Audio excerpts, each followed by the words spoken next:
네, 문재인 대통령의 대선 후보 시절 주요 공약 중에 하나가 바로 통신비 인하였습니다. 기본료 완전 폐지까지를 포함하고 있는데 이를 둘러싼 정책적 진통이 좀 여전한 것 같습니다.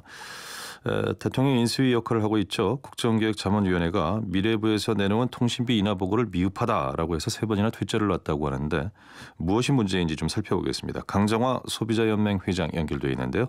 강정화 회장님. 네, 안녕하세요. 예, 안녕하십니까. 이른 아침 고맙습니다. 네. 아마 지난주부터 이 통신비 인하에 대한 구체적인 논의를 진행하고 있는 것 같은데 상당히 좀 어려운 모양이죠? 예, 그런 것 같습니다. 예, 이 기본료 폐지가 상당히 좀 쉽지 않다 이런 얘기가 나오고 있는데 뭐가 문제입니까? 우선은 기본료 폐지라는 게 굉장히 명확한 그 목표를 제시한 건 맞는데요. 예. 사실 기본료라는 게 사실상 이제 요금에 있어서 상당 부분을 차지하고 있기 때문에 어려움을 겪는 것 같습니다. 예. 통신비 인하라는 게 지난 10년 동안 계속 논의가 되고 대선 공약으로도 자주 등장하지만 이제 그만큼 해결이 어려운 문제라는 걸 보여주고요. 예. 또 통신비라는 게 통신 서비스와 단말기 유통이 합해져 있는 상황에서 예. 이제 어떤 기본료 폐지라든가 이런 하나의 목표만 갖고 해결하기는 좀 어려운 면이 있기 때문에 예. 진통을 겪고 있는 게 아닌가 생각이 됩니다. 그리고 우리나라의 경우에는 이제 통신산업 발전이라는 기조에서 그동안 이제 이용자의 요금이라든가 이런 부분들이 정책적으로는 그렇게 비중을 많이 높이 차지한 부분이 아니었기 때문에 예. 사실상 준비도 거의 없었다라고 보는 게 맞지 않나 생각이 듭니다. 예, 물론 이제 인터넷 강국이라는 얘기를 들을 정도로 통신 사업망이 세계 어디에 내놔도 될 만큼 좋아지긴 했습니다만 이런 네. 사업적 확장이 결국 소비자의 어떤 그 요금 측면에서는 반영이 안 됐다는 얘기인데 네. 그런 측면에서 좀 상당히 강한 정책이긴 합니다만 기본료 폐지를 여러 후보들이 들고 나왔었는데 이게 법적으로는 강제하기가 어렵다면서요? 그렇죠. 저희 시장 경제하에서 어떤 민간에서 제공되는 서비스 요금이나 예. 물품 가격을 정부에서 정할 수는 없으니까 예. 뭐 법적으로 근거는 없다라고 생각됩니다. 그리고 그동안 어떤 한두 번의 압력을 가해서 요금을 뭐 내리는 걸 보류한다든가 조정을 해도 그게 지속되지 않는 거를 많이 봐왔기 때문에 예. 사실 이제 이번에 성과가 어떻게 나올지는 모르겠는데요. 그러면은 문제는 지금 그대로라면은 결국은 이 기본료 폐지와 관련된 것은 이동통신사가 좀 자발적으로 결정해야 될 부분이 될 텐데 통신사의 입장은 나온 게 있는지요? 통신사 입장은 뭐 많이 나와 있죠. 그러니까 기본료 인하로 인해서 부담이 최대 7조 원이다. 뭐 이거는 영업이익 작년에 3사 영업이익이 3조 6천억 원이었는데 예. 2배나 되는데 어떻게 하느냐라고 주장을 하고 있습니다. 근데 이 통사에서 주장하는 내용 중에 통신 요금에서 투자 비용을 마련해야 된다라고 얘기하고 있지 않습니까? 앞으로 새로운 기술들이 나오고 있으니까. 예.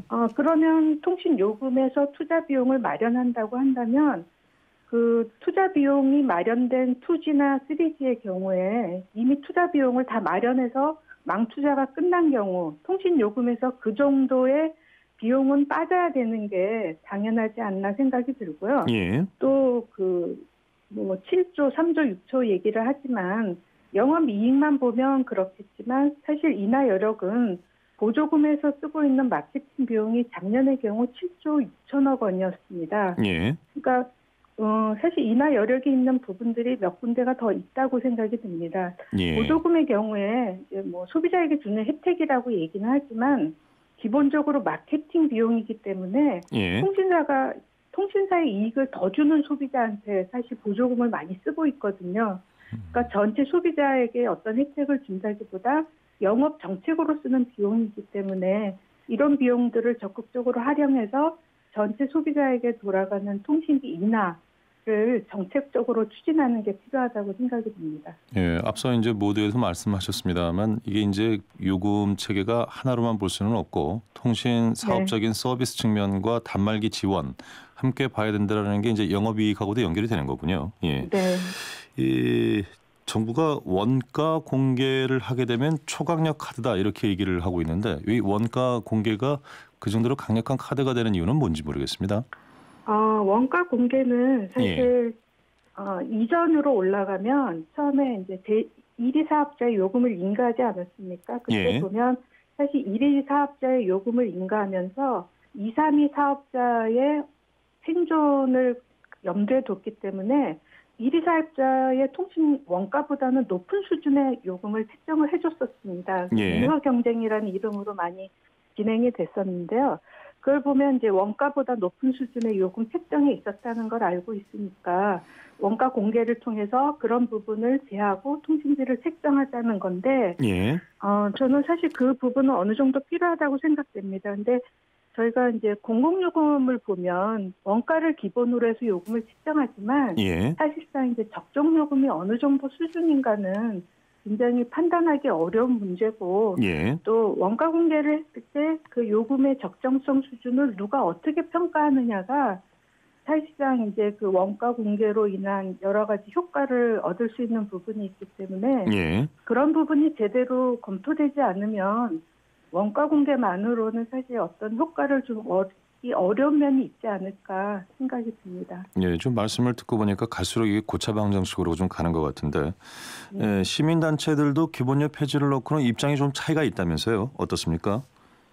기본료 폐지라는 게 이제 유일한 방법이 아니라는 면에서 좀 차이가 있는 것 같습니다. 예. 그러니까 어떤 요금을 강제로 내리게 하면 그 사업자들이 이익을 완전히 포기하고 요금을 내리지는 않죠. 그래서 일시적으로 그런 신용은 할 수 있지만 결국은 아까 한번 말씀드린 대로 보조금의 규모를 줄인다든가 예. 아니면 뭐 부가 서비스에 요금을 붙인다든가 새로운 서비스가 나왔을 때 또 새로운 요금을 만들어낼 테니까 뭐 여러 가지 방식으로 이제 이익을 확보할 수 있는 방안을 마련하게 되겠죠. 그래서 예. 기본료 폐지라는 어떤 하나의 방법이 아니라 사실상 그 통신요금 인하라는 정책적인 목표를 장기적으로 두고 요금 체계를 재선택 한다든가 아니면 단말기 유통에 뭐 자급제를 도입한다든가, 그러니까 통신 서비스와 단말기 유통 정책 모든 면에서 예. 아마 이런 통신비 인하라는 기조를 갖고 정책을 만들어내야 된다, 이런 얘기들도 있는 것 같습니다. 예, 명분적인 어떤 명목상의 인하가 아니라 실질적인 인하가 되기 위해서는 지금 고려해야 될 부분이 한두 가지가 아닌 것이군요. 네. 예, 그 외에도 좀 더 합리적인 그 요금 체계를 유지하기 위한 다른 어떤 그 요소들 챙겨야 될 게 뭐가 있을까요?